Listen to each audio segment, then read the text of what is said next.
De Semana Santa. Además, aquí en la capital de Murcia tenemos también las fiestas de primavera para viajar, pero otros tantos nos quedamos aquí en nuestra región para vivir con ese fervor que nos caracteriza la Semana Santa. Está con nosotros Jerónimo Jover, Colegio de Agentes de la Propiedad, el portavoz. Y es interesante, muy buenas, Jerónimo. Hola María, muy buenas. He vinculado la Semana Santa contigo porque precisamente mucha gente que ahora realiza estos viajes alquila vivienda vacacional y además también están aprovechando para adelantarse a los alquileres de verano. Y bueno, pues queríamos saber qué consejos es recomendable, qué cosas tenemos que tener en cuenta para, entre otras cosas, no caer en una estafa o que no nos alquilen algo que luego no tiene nada que ver con lo que hemos visto, que eso también sucede, ¿no? Pues lo primero, si es posible, visitar la casa antes de alquilarla, porque así sí que sabemos de verdad cómo es. Lo segundo, cuando vayamos a alquilar algo, que sepamos con quién estamos tratando. Cuando estamos tratando con una web seria o una agencia inmobiliaria seria, no es normal que tengamos problemas. Los problemas es cuando tratamos con el supuesto propietario. Digo supuesto porque normalmente se hacen pasar por propietarios los que van a estafarnos. Hay que conocer también bien el mercado. Cuando algo que vale 100 se está vendiendo por 40, lo más probable es que pase algo raro. O cuando en una zona las viviendas están en un estado y de repente esta parece de una película de Hollywood, pues también puede ni existen, ¿no? Te están vendiendo una casa por la web que ni siquiera existe allí. Normal, eso es como si yo en una red social, en vez de poner mi cara, me pongo la de un actor famoso, o sin ser famoso. La realidad y lo que se anuncia muchas veces es distinto. Por eso es importante la fuente, dónde contacto y los otros parámetros como precio, por ejemplo. En unos momentos como ahora que hay más demanda que oferta, pues es muy típico este tipo de fraudes porque es muy fácil que haya mucha gente que pueda picar. Pero vamos, las bases son con quién contactas, cómo es el mercado y cómo es lo que te ofrecen, pero sobre todo, si es posible, ve a verlo antes. ¿Esta crisis económica y también cómo está el sector agudiza los fraudes vacacionales? Tanto vacacionales como de renta para alquiler normal. ¿Por qué? Porque hay mucha demanda y muy poca oferta. Entonces es un ambiente donde el defraudador pues, puede campar a sus anchas, porque hay mucha gente que no consigue la vivienda que quiere para una cosa o para otra, ve algo, le dan opción y se tira de cabeza. Mucho ojo con pagos adelantados, con toda esta serie de cosas, listados, gente que vende listados, pues mucho ojo con todo eso porque son motivo de fraude bastante habitual. Recuerda, María, que después de telecomunicaciones el sector inmobiliario es el segundo en quejas a consumo, porque es donde más fácil es hacer fraudes de importes más importantes que la gente paga y cuando se entera, pues luego no hay nada. Si acudiéramos a una agencia inmobiliaria evitaríamos todos estos fraudes, ¿no? Porque entiendo que muchos de estos fraudes se cometen o bien por páginas online que no son, que están... Sí, recién creadas. Falsificadas, digamos, que están hackeadas, o con falsos propietarios de viviendas, cuando vas directamente a un particular, ¿no? Incluso también con agencias inmobiliarias. Piensa que nuestro sector, el sector de la agencia inmobiliaria, está liberalizado desde el año 2000. No te piden ni siquiera saber leer y escribir para montar una agencia inmobiliaria. O sea, cualquiera se puede hacer pasar por agente inmobiliario, montar casarrosas.com y... Exactamente. Por eso hay que tener cuidado. Por ejemplo, nosotros, los que están metidos con nosotros en el colegio oficial y asociación, pues son gente que se quiere autorregular, porque no existe regulación. Entonces, si simplemente mirando en la página del colegio oficial, pues ven si de verdad está o no. Y si no está, que también hay gente muy seria que no está en el colegio, pues simplemente mirar un poco a ver quiénes son, tener referencias. Lo recién creado es muy típico de esto. Pero lo más habitual, como te he dicho antes, es alguien que se quiere hacer pasar por propietario. ¿Por qué? Porque parece que le genera más confianza al que va a ser defraudado. Y yo te podría decir que el 90 y pico % de los casos son gente que se hace pasar por propietario. Rara vez una agencia inmobiliaria o alguien que se hace pasar por una agencia inmobiliaria. ¿Cuál sería el procedimiento habitual para evitar, el procedimiento habitual correcto para un alquiler vacacional y bueno, no sé si tiene que haber un contrato de por medio, de qué manera se debería de regular, pagar un adelanto, una reserva, ¿cómo se suele hacer para que sea legal y correcto? A ver, lo más normal es que sería poder visitar la casa que vas a alquilar, porque cuando la visitas pues ya no tienes la incertidumbre de cómo va a ser. Aún así, existe el riesgo de que sea alguien que tiene unas llaves de una casa que no sea suya, ¿eh? Por lo tanto, pues recomendamos siempre contar con un profesional cualificado que responda de esto. Nosotros, por ejemplo, tenemos un seguro de responsabilidad civil de 1,5 millones de euros, ¿eh? Responsabilidad civil profesional, con lo cual, si metiéramos la pata, el cliente estaría cubierto. Tenemos también un seguro de caución de 60.000 euros, con lo cual, aunque nos fuéramos a Brasil con el dinero, el cliente estaría cubierto. Cuando va con un particular o con una agencia que no tiene esas coberturas, vamos, yo lo primero que pediría siempre es, oye, ¿tenéis seguro de caución? Antes de soltar un duro, ¿tenéis seguro de caución? Enséñamelo. ¿Tenéis seguro de responsabilidad civil? Enséñamelo. Y si vas con un particular, pues yo pediría una nota simple del registro, aunque sea para un alquiler. ¿Por qué? Pues para evitar tener que llorar después, ¿eh? Vale, tomo nota. Que estoy yo en trámite de alquilar mi casita para el verano, así que todo esto es aconsejable. Miren, es que fíjense porque esta semana el Instituto Nacional de Ciberseguridad alertaba precisamente sobre el incremento de estafas en estas viviendas vacacionales. Vamos a escucharlo. De descanso y desconexión, pues cuidado con algunas ofertas demasiado atractivas. Cada vez estamos detectando más estafas cuyo gancho son los falsos alquileres inmobiliarios, ya sean turísticos como de estancia prolongada. Te atraen con condiciones muy atractivas, con pisos que parecen sacados de una serie de televisión y te solicitan un adelanto o una reserva lo antes posible, que si no, se lo lleva otro. Pero una vez hecho el pago para asegurarte ese ático de ensueño en el centro o ese apartamento en primera línea de playa, la oferta y los supuestos dueños desaparecen. ¿Qué podemos hacer? Si te parece demasiado bonito, lo primero que debes hacer es comparar el precio ofertado con los precios de mercado en esa misma ubicación. Desconfía siempre de las excusas para no poder mostrar o no poder visitar el piso físicamente, y también de aquellos que te piden contactar al margen de la plataforma online. Puedes también localizar el inmueble en Google Maps o hacer una búsqueda de las imágenes utilizadas en los anuncios, porque los delincuentes suelen sacarlas de internet.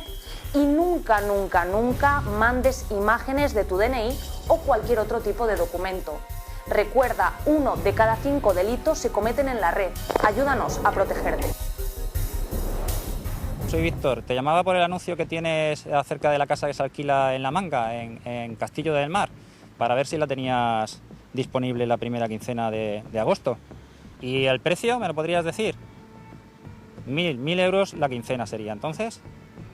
Vale, pues yo en principio sí que estaría interesado. Estamos con Víctor, él es una de las muchas víctimas de una persona que alquila una casa en La Manga para agosto y lo que hace es quedarse con el dinero del adelanto, Víctor, y en muchas ocasiones con el total de ese alquiler que asciende hasta los 1.000 euros. En tu caso te estafó 450, que fue lo que adelantaste. Cuéntanos tu caso. Sí, efectivamente, pues estaba buscando en una plataforma de internet una vivienda para veranear. Encontré a este hombre que alquilaba esta vivienda y hablé con él si tenía la disponibilidad para la quincena que la quería, que era la 1 de agosto, y bueno, a partir de ese trato con él, pues llegamos al acuerdo de hacer un bizum o una transferencia rápida. ¿Qué pasa a las pocas horas de haber hecho ese pago? Bueno, pues me llama y me dice que, bueno, que andaba mal de dinero y que si le podía hacer un reintegro del total. Claro, eso ya me pone un poco en alerta.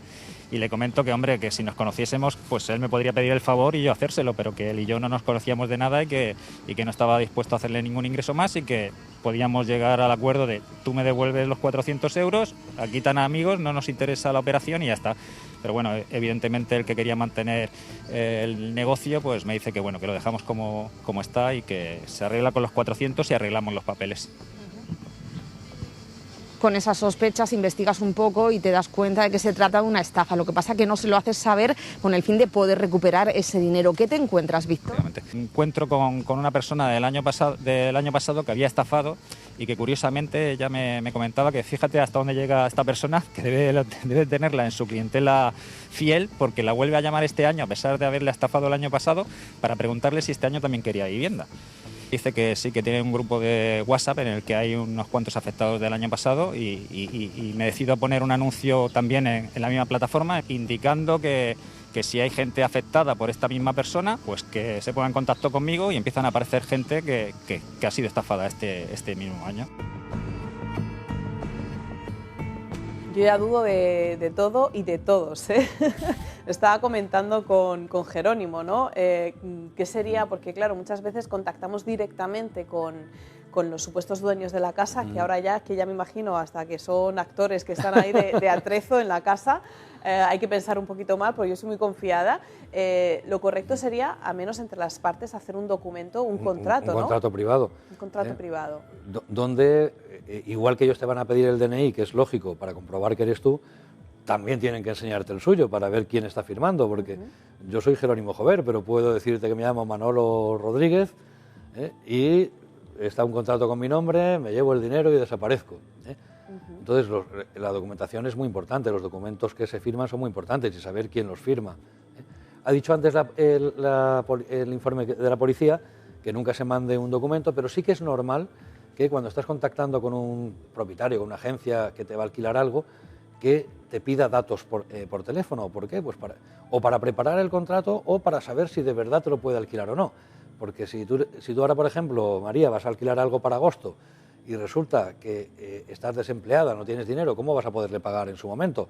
Es normal que se quiera asegurar de que estás trabajando. No te estoy diciendo que le mandes el contrato de trabajo y demás, pero sí por lo menos que hable contigo y que sepa, si no hacen eso, es peligroso. Si te dicen que pagues en efectivo, es peligroso. ¿Por qué? Porque cada vez que haces un pago por banco, por Bizum, por lo que sea, pues hay una trazabilidad, se ve dónde va el dinero. Lo que pagues en efectivo es algo que es efímero. Luego yo digo que no me has dado nada. Claro, claro. Entonces, pues estás vendida. Entonces, hay que tomar ciertas precauciones, las que hemos dicho antes. Hacer un contrato privado previo, porque claro. igual, por ejemplo, yo pago un adelanto, igual llego allí a la casa en verano y resulta que hay otra familia, me dicen, no. U otras 7. Que lo han alquilado a 7, se han llevado el dinero y ya está. Y luego a lo mejor la casa ni siquiera era suya. Por eso lo que te he dicho, cuando vas con tiempo, lo de pedir una nota simple del registro es importante. Una vez que has visto quién es el propietario, que tienes ya su número del DNI y todo eso, sacas una nota simple, ves que coincide, pues estupendo, no hay problema. Hago mi transferencia para que quede claro que he pagado, o Bizum o lo que sea, y arreglado. Pero si no he identificado al que me ha enseñado la casa, que puede ser un vecino que le han dejado las llaves, o alguien... ¡Qué miedo me está dando! Es que Jerónimo. Precisamente hay mucho fraude en el mundo inmobiliario por todo esto, hay mucha pillería. La otra noticia que quería comentar contigo es que los alquileres han subido un 26% y bueno, también en la venta también un 13%. En el último año, además, aquí en Murcia se ha notado. Yo no sé esto dónde va a parar, porque claro, esto es la ley de la oferta y la demanda, ¿no? Cada vez está más complicado. Esto es el mecanismo de un botijo. Lo que entra por lo que sale. Sencillo. Si hay muy poca oferta y mucha demanda, es normal que los precios suban. ¿Por qué? Porque normalmente el propietario en un sistema de mercado normal, equilibrado, el propietario de una vivienda compite con los demás propietarios de otras viviendas para conseguir buenos inquilinos. Y los propietarios tienen que elegir entre quiero rentabilidad o quiero seguridad. Pero en estos momentos donde hay muy poca oferta y mucha demanda, no hay competencia en el mercado y el propietario no tiene que elegir, lo elige todo. Es decir, las medidas que se están haciendo ahora no van al problema. Eso es como si yo tengo una enfermedad, que por esa enfermedad me salen granos en la cara y voy a tratarme los granos. No soluciono la enfermedad y me seguirán saliendo. Entonces, todas las medidas que se están haciendo ahora de limitar precios de subida están bien si fuera una cosa coyuntural, pero es que no es coyuntural, es un problema de fondo. Donde hay que ir es al fondo, hay que sacar más vivienda al mercado. Y con estas medidas lo que se hace es lo contrario, cada vez hay menos viviendas en el mercado de alquiler, aumenta la demanda y los precios suben de forma natural. Y el propietario no tiene que elegir entre rentabilidad o seguridad, solo va a alquilar a funcionarios, a gente de rentas altas, y quien más dificultades tiene para alquilar no va a poder alquilar. O sea que al buen perfil, aunque le suban la renta, prácticamente le da igual, y el perfil medio-bajo ni siquiera tiene la opción de entrar en el mercado porque no hay vivienda para él. Entonces, el cambio tiene que ser mucho más profundo. Desde aquí nos ofrecemos como profesionales y expertos en esto al gobierno que salga de la comunidad autónoma, al igual que a nivel nacional, al que salga o al que esté, a colaborar para proponer medidas, pero medidas no coyunturales, medidas que, o sea, no para este momento solo, medidas para hacer que esto funcione. Porque ahora las medidas que están sacando son las mismas, estamos volviendo a la ley de renta antigua de 1964, una legislación que mató el alquiler en España. En España no ha habido nunca alquiler porque hasta el año 85, con la legislación que había, nadie se atrevía a sacar viviendas al mercado. Bueno, y además comprar también era una casa era como comprar un coche, no es lo mismo que ahora. Los materiales eran distintos, no había tantos impuestos, no había tantas licencias, tantas historias. Pero bueno, el tema está que estamos volviendo a una legislación de tiempos de Franco, y eso no va a solucionar el problema. Hay que hacer unos cambios mucho más drásticos. Bueno, pues nosotros de momento no podemos cambiar demasiado, pero bueno, estamos, gracias por este análisis, Jerónimo Jover. Sí que, bueno, pues tomen nota ustedes de las claves para no ser estafados si piensan alquilar en algún apartamento en vacaciones. Muchísimas gracias, el Colegio de Agentes de la Propiedad, un placer como siempre. Tenemos la vista puesta